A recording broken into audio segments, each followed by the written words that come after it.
Anytime I make an improvised tourniquet, I try to use a technique that requires the least amount of parts. So I improvise with the 1/3 rule. In this case here, I got a nice wooden rod, right out of the woods. Don't use anything you don't want to lose. You don't want to use flashlights and magazines because you'll never see them again. But at the same time, this has to be strong enough to withstand potentially a tremendous amount of stress once it gets under pressure. As far as the strapping system goes, I'm using an old military cravat right out of the package. They come at the optimal 1 to 2 inches wide. However, if you're going to cut up a shirt, I recommend that you don't do anything that's super elastic, because elastic stretches and gets thin and may create a cutting surface. So we won't do that. So again, today, nice rod, nice cravat, 1/3 rule. I'm going to tie the first knot 1/3 of the way down the strap, 1/3 of the way down the rod. Get it on there good and snug. And you're leaving space right here. I'm leaving a little space. Like I said, now that it's tied on, you can see 1/3 of the way down the cravat, 1/3 of the way down the rod. That's going to give us our gross measurements.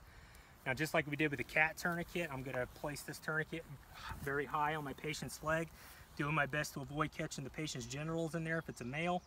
I like to leave 1 hand width between this knot and the knot that I'm about to tie. And that'll come into play here in a little bit. Get my 2 throws. And just like the manufactured tourniquet, I am going to turn this thing until I get hemorrhage control. Now I can already see... You have hemorrhage control!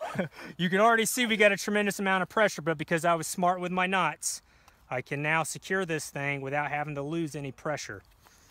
And this will stay in place, of course, until a higher echelon of care comes to relieve you. Okay? All things medical come with an inherent risk. However, this has been generally proven statistically it's very safe for you to do with minimal training, and if you had to leave it on for a long amount of time, you're going to be okay. Awesome. Your pants or anything like that. We're going to pretend that Jay has accidentally, negligently discharged, boom, right into his leg. You take it. Oh my goodness. Okay, so I'm going to come over here. I see that he's got a wound right here, but it's bleeding really bad. So I'm going to come over here with my tourniquet. Now, I can come over here, right? I've got to make sure that he's upset, but I'm going to make sure his genitals, right, are out, but high and tight, right? So I'm going to come over here and make this as high and as tight as I can. He doesn't like that.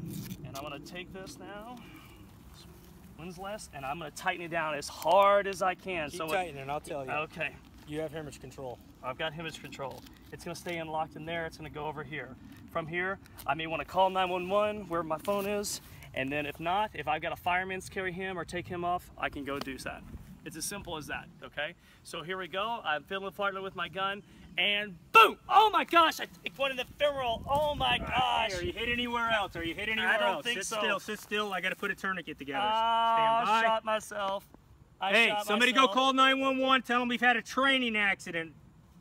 Let them know we got a gunshot wound, but it is not from a crime. It is from a training accident. So he's got the 1/3 principle that he's applying. He's going high or die. I'm going to get about 1 hand in there. Make sure there's 1 hand between that knot and the windlass. He's going to secure his knot and make sure that he's got enough space right here on this right here, that after he's secured it and after he's gotten hemorrhage control, which you have hemorrhage control, he's going to use that to then secure it. All right, hey buddy, I want you to sit tight. We got 911 on the way. We're going to take care of you.